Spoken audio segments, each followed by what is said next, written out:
Hello students, my self is doctor Anuradha Tripathi. मैं आप लोगों को फर्स्ट ईयर पॉलिटिकल साइंस का जो सेकंड पेपर है इंडियन पॉलिटिकल थिंकर्स उसको पढ़ाऊंगी। इसमें हम सबसे पहले आज ले रहे हैं कौटिल्य को। कौटिल्य का पूरा नाम विष्णुगुप्त कौटिल्य था। हालांकि विद्वानों में इस बात को लेकर के यूनानिमिटी नहीं है कि उसका एक्चुअल नाम क्या था, क्योंकि उसको चाणक्य के नाम से भी पुकारा जाता है और ये कहा जाता है कि कौटिल्य का पूरा नाम विष्णुगुप्त चाणक्य था। कारण यह है कि कौटिल्य ने अपनी जो पुस्तक अर्थशास्त्र लिखी है उसमें प्रारंभ से लेकर के अंत तक ग्रंथ के लेखक के रूप में कौटिल्य के ही नाम का उल्लेख किया है और सबसे अंत में वो विष्णुगुप्त नाम का उल्लेख कर रहा है। अर्थशास्त्र का जो बेसिक सब्जेक्ट मैटर है, जो बेसिक विषय वस्तु है, जिसमें कौटिल्य ने जिसको लिखने के लिए उसको एम्फेसाइज किया है, वह है राज्य की सुरक्षा किस प्रकार से की जाए, या ये कहें कि राज्य की सुरक्षा के लिए किस प्रकार के उपाय राजा के द्वारा अपनाए जाने चाहिए। अब चूंकि राज्य की सुरक्षा का मसला है, आंतरिक सुरक्षा लीजिए चाहे बाहरी सुरक्षा लीजिए, सुरक्षा के लिए राजा को सभी प्रकार के कदम भी उठाने पड़ते हैं और आलोचक ये कहते हैं कि कौटिल्य के द्वारा राज्य की सुरक्षा के लिए जिस प्रकार से सभी प्रकार के उपायों को अपनाने की सलाह राजा को दी जा रही है, उसके आधार पर जो आलोचक हैं वो उसे कौटिल्य के नाम से पुकारते हैं। हालांकि वी.एस. अल्तेकर का ये कहना है कि यद्यपि जो कौटिल्य शब्द है जिसे कुटिलता के पर्याय के रूप में लिया गया,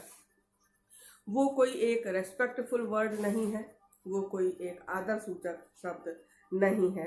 लेकिन ये मान करके चला जा रहा है विद्वानों के द्वारा कि ये कौटिल्य शब्द एक उपनाम के रूप में है, एक सरनेम के रूप में है, एक गोत्र या कुल से संबंधित नाम के रूप में हम इसको ले सकते हैं। कौटिल्य का क्या टाइम पीरियड है, कौटिल्य का क्या काल है, इसको लेकर के भी विद्वानों में हमें यूनानिमिटी नहीं देखने को मिलती है। तथापि खासकर बी.एस. साल्टोरे ये कहते हैं कि कौटिल्य का काल और अर्थशास्त्र का काल, जो रचना काल का पीरियड है, वो हम 400 से 300 ईसा पूर्व मान करके चल सकते हैं। कौटिल्य ने जो अध्ययन अध्यापन का काम किया वो नालंदा विश्वविद्यालय से किया। अब यहाँ एक बड़ी अजीब सी कहानी हमें देखने को मिल रही है और वो कहानी ये है कि मगध में उस समय नंद वंश का राज्य था और नंद वंश का राजा था महानंद। महानंद बहुत ही एक तरीके से जो उसका व्यवहार था, जो कार्यशैली थी, वहाँ की प्रजा तो पीड़ित थी ही, साथ में जो उसके दरबारी गण थे वो भी बहुत ही ज़्यादा उससे पीड़ित थे। और इसमें हम एक घटना का जिक्र करते हैं कि कौटिल्य एक बार शहर में भ्रमण करते हुए झाड़ियों में दही डालता जा रहा था। तब महानंद का एक दरबारी था सटकार करके, जो महानंद से किसी बात के ऊपर रुष्ट था और वो एक ऐसे व्यक्ति को खोजना चाह रहा था जो नंद वंश का समूल रूप में नाश कर सके। तो षटकार की भेंट कौटिल्य से हुई और कौटिल्य में जिस प्रकार का दृढ़ निश्चय, उत्कट विद्वता और राज्य के सैद्धांतिक और व्यावहारिक पक्षों के अभूतपूर्व ज्ञान का जो भंडार उसको दिखाई दिया, उसमें षटकार को ये लगा कि वो किस प्रकार से नंद वंश के साम्राज्य के लिए यदि उसको तैयार किया जाए तो वो इस कार्य को संपादित कर सकता है। तो यहाँ पर उसने षटकार को राजा के किसी समारोह के लिए आयोजन करना था और उसमें कुछ ब्राह्मणों को आमंत्रित करने का काम सौंपा गया था। कौटिल्य को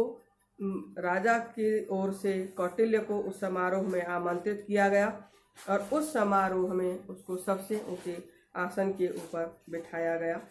जब राजा ब्राह्मणों के दर्शन करने के लिए सभा में उपस्थित हुआ तो उसकी सबसे पहली निगाह कौटिल्य पर पड़ी। कौटिल्य क्योंकि दुबला पतला कृष्णकाय और काला सा था, तो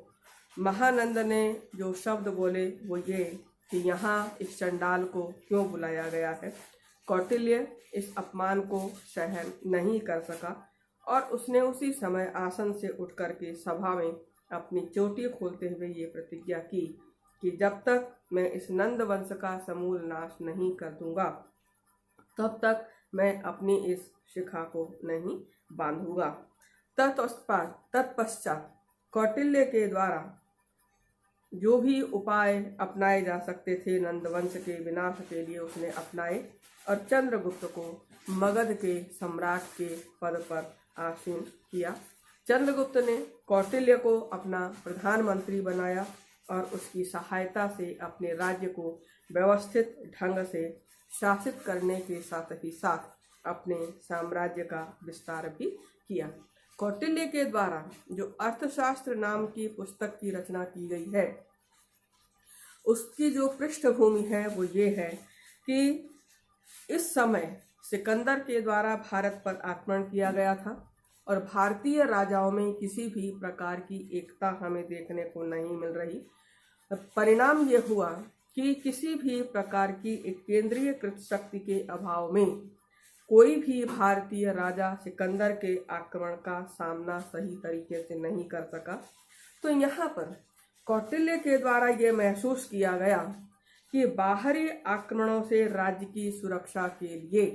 राजा का शक्तिशाली होना अत्यंत अनिवार्य है, अदरवाइज राज्य की सुरक्षा खतरे में पड़ जाती है। दूसरी बात, कौटिल्य ने जो महानंद के समय की जो स्थितियां थीं उसको देखते हुए एक व्यावहारिक अनुभव के आधार पर यह महसूस किया कि आंतरिक दृष्टि से यदि प्रजा सुखी नहीं है, प्रजा असंतुष्ट है और शासक अनाचारी है और निरंकुश है तो राज्य के समक्ष आंतरिक विद्रोह का संकट उपस्थित हो सकता है। तो अपने इन अनुभवों के आधार पर कौटिल्य ने अपने ग्रंथ में आंतरिक और बाहरी दोनों ही प्रकार के संकटों से राज्य की सुरक्षा किस प्रकार से की जाए इसको एक सर्वोच्च प्राथमिकता दी और अर्थशास्त्र नाम की पुस्तक की रचना का जो उसका उद्देश्य है, जो नाम से तो ये अर्थशास्त्र लगता है और ऐसे लगता है कि शायद ये आर्थिक मुद्दों के ऊपर, वित्त के ऊपर, वित्त विनिमय के ऊपर और मौद्रिक लेन देन के ऊपर इसकी रचना होगी। नहीं, व्यावहारिक रूप में अर्थशास्त्र की रचना का जो मुख्य उद्देश्य है वो राजा और राज्य की सुरक्षा, राज्य का विस्तार, किस प्रकार से राजा अपने राज्य की आंतरिक और बाहरी आक्रमणों से, आंतरिक परिस्थितियों से सुरक्षा कर सकता है और कैसे वो अपने राज्य का विस्तार कर सकता है। नेक्स्ट जो हम टॉपिक लेने जा रहे हैं वो ये कि राज्य की उत्पत्ति के संदर्भ में कौटिल्य के क्या विचार हैं। यहाँ पर कौटिल्य ने राज्य की उत्पत्ति के संदर्भ में समझौतावादी सिद्धांत का हमें उल्लेख देखने को मिलता है और वो इस प्रकार से है कि कुछ दूत आपस में एक दूसरे से बात कर रहे हैं और उस समय की जो परिस्थितियां थीं वो समाज में अराजकता की स्थिति विद्यमान थी। हर व्यक्ति एक दूसरे से लड़ रहा है। सर्वाइवल ऑफ द फिटेस्ट की थ्योरी हमें उस समय प्रचलन में देख रही है या मत्स्य न्याय की अवस्था हमें उस समय विद्यमान दिखाई दे रही है। तो उन भयंकर दुखों से, उन निरंतर असुरक्षा की भावना से पीड़ित होकर के जन समुदाय ने विवस्वान के पुत्र मनु को अपना राजा बनाया और ये कहा कि आप अपनी संप्रभु शक्ति का उपयोग करते हुए, अपनी सारी शक्तियों का उपयोग करते हुए प्रजा के आचरण को नियंत्रित और नियमित करें। प्रजा के द्वारा मनु को ये आश्वासन दिया गया कि जनता शासन के प्रति सदैव आज्ञाकारिता का भाव रखेगी। दैट मीन्स हर स्थिति में प्रजा राजा के द्वारा दिए जाने वाले आदेश, राजा के द्वारा दी जाने वाली आज्ञाएं, इन सब का पालन प्रजा के द्वारा हर हालत में किया जाएगा। और जो सुरक्षा राजा के द्वारा दी जाएगी, राजा के द्वारा प्रजा का जो कल्याण का कार्य किया जाएगा, इन सब के बदले में प्रजा के द्वारा राजा को ये निश्चित किया गया कि हर व्यक्ति उसकी अपनी आय का और जो संपत्ति अर्जित करेगा उसका एक निश्चित हिस्सा कर के रूप में प्रजा को दिया जाएगा, जिससे कि राजा अपने राजकाज के कार्यों के संचालन में उस पैसे का उपयोग कर सके। अब इससे जो हमें उल्लेख देखने को मिलता है वो ये कि कौटिल्य के द्वारा जो राज्य की उत्पत्ति के संदर्भ में बात कही गई कि राज्य कोई एक दैवीय उत्पत्ति के सिद्धांत के आधार पर नहीं है, जैसा कि हमें उस समय ये एक परिकल्पना थी, खासकर वेस्टर्न पॉलिटिकल थॉट में ये हमें देखने को मिलता है कि राजाओं के द्वारा अपने दैवीय सिद्धांत की बात कही गई। अपने कार्यों को लेकर के ये कहा गया कि वो इस पृथ्वी पर ईश्वर के प्रतिनिधि हैं, तो वो किसी भी प्रकार का निर्णय लेने के लिए, कार्य करने के लिए आजाद हैं नहीं। कौटिल्य ने राज्य का जो संविदा सिद्धांत का प्रतिपादन किया है उसमें हमें दो बातें देखने को मिल रही हैं। एक, राज्य मानवीय प्रयत्नों का परिणाम है। State is the effort by human beings. मनुष्यों ने स्वयं राज्य की सत्ता को अपनी सुरक्षा के लिए, अपने कल्याण के लिए इसको स्वीकार किया। दूसरी बात, प्रजा के द्वारा मनु को अपने शासक के रूप में स्वीकार करने के परिणाम स्वरूप हमें राज्य की उत्पत्ति होती हुई दिखाई दे रही है। अब जब हम संविदावादी सिद्धांत की बात करते हैं तो पश्चिमी जगत में भी हमें संविदावादी विचारक देखने को मिलते हैं, जिसमें हम हॉब्स, लॉक, रूसो का नाम देखते हैं। खासकर इसमें हम हॉब्स का जिक्र करेंगे, क्योंकि जिस प्रकार की प्राकृतिक अवस्था की परिकल्पना कौटिल्य के दूतों के द्वारा की जा रही है और वर्णन किया जा रहा है, ठीक उसी प्रकार की प्राकृतिक अवस्था की वर्णन हमें हॉब्स के ग्रंथों में देखने को मिलता है, जहां पर हॉब्स ये कह रहा है कि उस समय मत्स्य न्याय की अवधारणा प्रचलित थी। भौतिक शक्ति का बोलबाला था कि जो व्यक्ति जिस भी रूप में ताकतवर है, चाहे आर्थिक रूप में है, राजनीतिक रूप में है, शारीरिक रूप में है, वो अपनी उस ताकत के अनुसार समाज में जो भी कुछ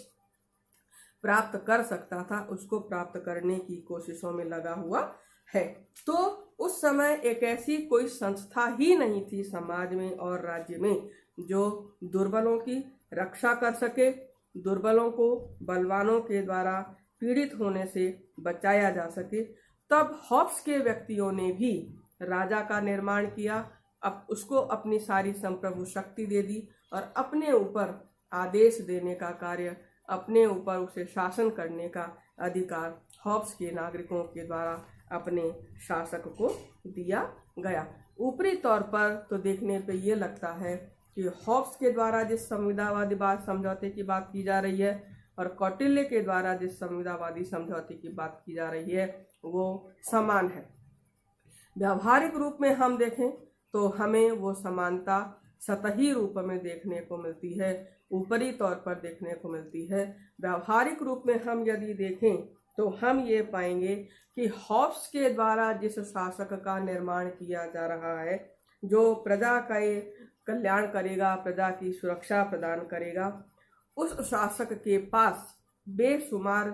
शक्तियां आ गई हैं और वहां पर जो प्रजा है वो उसके दास के रूप में हमें बनती हुई दिखाई दे रही है। जबकि कौटिल्य के व्यक्तियों के द्वारा, कौटिल्य के अर्थशास्त्र में व्यक्तियों के द्वारा जिस राजा को अपनी शक्तियां दी गई हैं, वो सारी की सारी शक्तियां राजा को देने के बावजूद भी राजा एक निरंकुश शासक के रूप में नहीं उभर सकता है। वो इन सारी शक्तियों का प्रयोग करते हुए अपने आप को प्रजा के सेवक के रूप में ही मान करके चलेगा। दूसरा जो डिफरेंस हमको देखने को मिलता है वो ये कि हॉब्स के द्वारा जिस प्रकार से शासक को निरंकुश शक्तियां दे दी गई, जिस प्रकार की बेशुमार शक्तियां दे दी गई, उसके बाद तो फिर जो शासक है वो निरंकुश हो रहा है, तो ऐसी स्थिति में क्या प्रजा उसके द्वारा दिए जाने वाले आदेशों का वो आंख बंद करके पालन करती रहे? क्योंकि फिर तो प्राकृतिक अवस्था वाली स्थिति हो गई कि प्राकृतिक अवस्था में तो व्यक्ति व्यक्ति से लड़ रहा था, यहाँ पर वो शासक के द्वारा दिए जाने वाले आदेशों का पालन चुपचाप मूक रूप में करता रहेगा? नहीं। तब यहाँ पर हॉब्स के द्वारा ये कहा गया कि व्यक्ति को राइट टू रिवोल्ट होगा, उसे विद्रोह का अधिकार होगा। यदि राजा उसे आत्मरक्षा का अधिकार नहीं देता, यदि राजा उसे जो जीवन से जुड़ी हुई बेसिक स्वतंत्रताएं हैं प्रदान नहीं करता है, तो प्रजा उस राजा को हटा करके दूसरे राजा को शासक बना सकती है।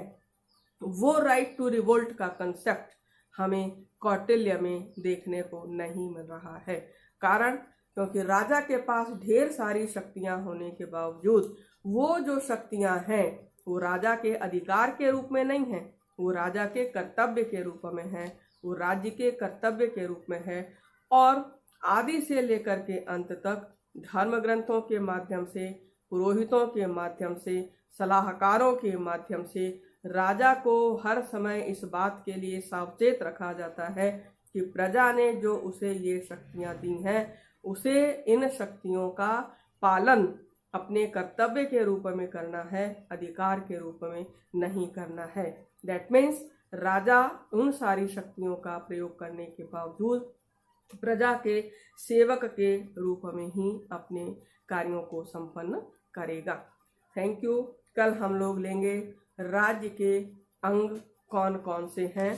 और राज्य के इन अंगों के संदर्भ में कौटिल्य के द्वारा क्या शब्दावलियां प्रयुक्त की गई है।